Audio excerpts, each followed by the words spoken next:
Yo guys, what is going on? Welcome back to another video on the channel. Guys, today we're going to be talking about the FIFA 21 demo and the FIFA 21 full database because I've gathered some information that I think will help us understand exactly when those things will come out. Guys, if you enjoyed the video today, toss a thumbs up. I also want to say to you guys watching the videos, man, thank you guys so much for just all the support in the channel, man. It has genuinely been very, very supportive in a time where we don't really have much to do. All we have is a couple of the FIFA 21 ratings. We don't have much going on. To you guys that are watching the videos and clicking on them, you guys are the real MVPs, man. We're not working with much at the moment. Really quickly, guys, we do have a message that is going to be sponsoring today's video. We don't do a lot of sponsor videos, but they do help out with a lot of stuff with giveaways and upgrades for you guys and things like that when it comes to the stream and the videos. Today's video is brought to you by Wondershare Uni Converter. This program is awesome. I've used it before. It is super helpful for like converting files, things like that. You can convert videos through thousands of formats at 30 times the speed without any quality loss. That's like super important for me. I remember when I used to have a Mac, I used to be always looking for something like this, and I was always struggling to find a program that works like this. Wondershare is also awesome because they offer Filmora, which is an editing software. All these things are free to download, and we're going to have a link in the description for you guys down below to click on if you guys are looking to convert files. They're hooking it up with sponsoring this video, and I think it's a great program to do. We don't do a lot of sponsor videos, so for me, this is a program that I definitely like and have used before. Toolbox with edit, transfer, and recorder features as well. You guys can see on the side, you have all these drop-down ones. You can do audio. There's a downloader. You can do the video compressing, burning, and it's a program that's been out forever, man. It's like a 16-year-old program. You guys can convert any file. See, I just dropped in a file. It's not the smallest file. It's also not the biggest file, a 53 megabyte file. And you can, it makes a nice little noise there. I think I have my desktop audio muted. But so link is in the description down below, guys. Click on it, get it downloaded, and let me know how it goes for you. Guys, also make sure you check out their Facebook page. Link will also be in the description down below. It's just Wondershare Uni Converter on Facebook. Check them out. All right, boys, so now what we're going to be talking about today is obviously the FIFA 21 information. And first of all, we're going to be talking about the FIFA 21 demo.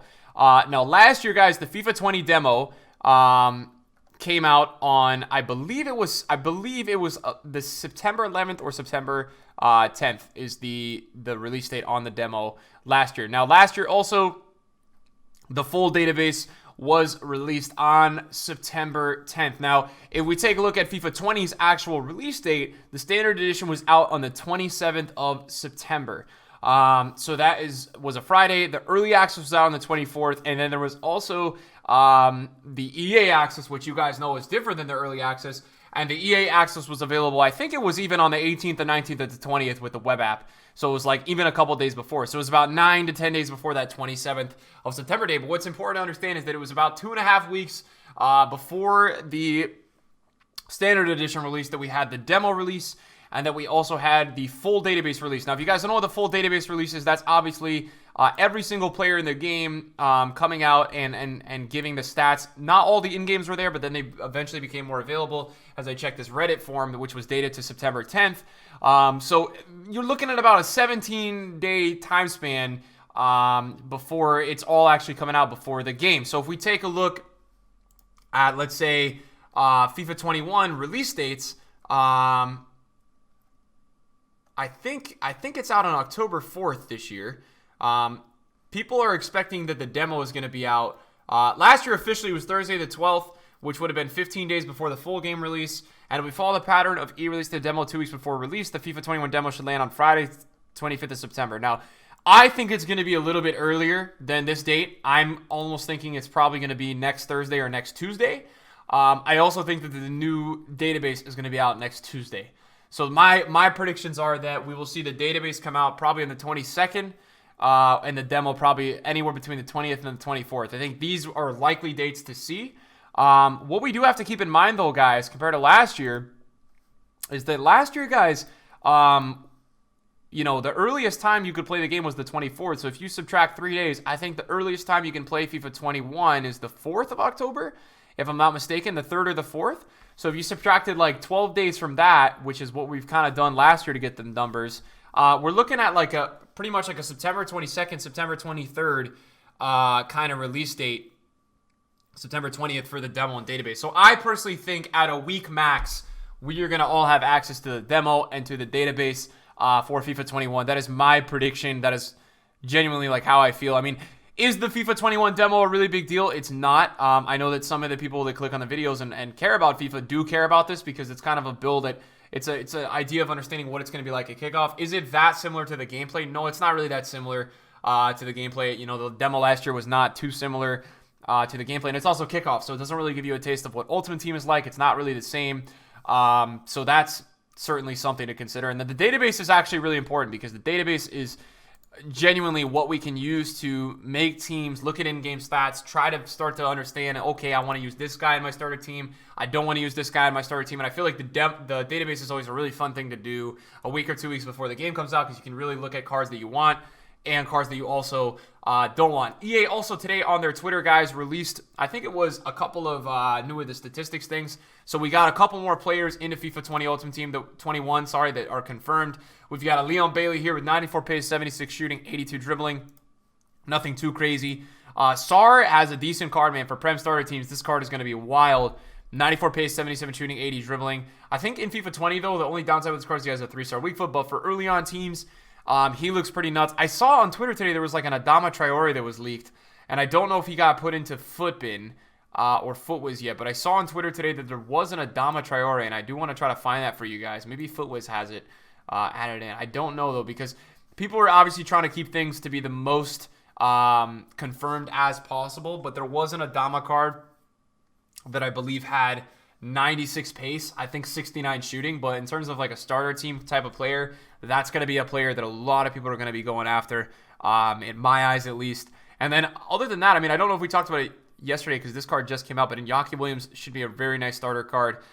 You've got that link to go with Morales. I don't know if Morales has been added in, but if you guys remember who Morales is an insane starter team player. Like, this guy was in almost everybody's starter team last year at the beginning of FIFA. He was just such an OP player. Having 4-star, the 89 pace, the 81 shooting, the 85 dribbling just made him so good early on in FIFA. So that was a really big deal. And I also got a lot of questions in my last video about the icons, man. Guys, it looks like, and I think it was confirmed that icons are going to be the same. They are going to change the icon moments versions is what I'm hearing. But in terms of like icons generally, I believe they are going to be the exact same. They're going to be no different than they were in FIFA 20. So that is a little bit disappointing. I mean, I would not mind if EA were constantly changing icon ratings. I think it keeps it fresh for the game. I think it's all fun. But obviously the one thing we don't know yet is all the icons that are new coming to the game, what their stats are and what they're going to look like. I'm hoping that Eto'o is really good. I'm hoping that Torres is really good. I actually just started playing PES today and I got Torres and he's pretty fun. So that's all cool. And yeah, that's currently where we're at, guys. That's what we got going on. Footbin's actually done a cool little downgrade upgrade section here. I don't know if they've done this with every player in the game. They might have actually. Yeah, they actually did. Wow. This is so cool, man. You guys should go on Footbin and check this out, bro. For the players that we have confirmed so far, Footbin has actually done an upgrade and a downgrade section, which is so cool to see because you see some really big upgrades. This guy has a plus 15, man. And some really big downgrades, obviously. But I didn't even know Footbin had this, man. Shout out to those. Shout out to Footbin. All right, here we go. Adama, man. 79 rated. 96 pace, 86 dribbling, 80 physical, 68 passing, and 66 shooting. That's exactly who I was looking for like the last minute or two. And then you can see like a Kanji got a -5. That's obviously a really tough downgrade. He got pelted with a downgrade. I still think Soyuncu's so like undervalued pace wise, man. I think Soyuncu's such a fast defender in real life. For him to only have 69 pace is kind of disappointing. Foden got a +3, although he's still not quite usable. Sissoko with a -2. Yeah, I mean, you guys already have seen most of these ratings. Oh, wow, I didn't see this one. Upamecano's coming in with a +2, and he's got 77 pace, 79 defending, and 81 physical. And in FIFA 20, guys, a really good starter squad, or a couple good starter squad players, was Kanate, Upamecano, and I think you also have Mukiele fitting into this group as well. I think Mukiele is one of the big ones as well that was really good in these types of teams. Yeah, Mukiele, 77 rated, Mukiele, 77 pace, 76 defending, 76 physical. These guys are all really solid to always use in the beginning of FIFA. There's always a group of center backs and just like OP players that you guys can figure out early on in FIFAs that is always really good. Hey, yeah, boys, that's the upload for today, man. We don't have too much else to talk about. I just wanted to keep you guys updated with data for the database and for the demo. I'm expecting those two to both be out within the next week. We will cover them on the Twitch stream and on YouTube. So when they do come out or things are important, you guys will know. Guys, thanks for watching the video today. I appreciate it, and I'll see you guys in a video later. Peace out.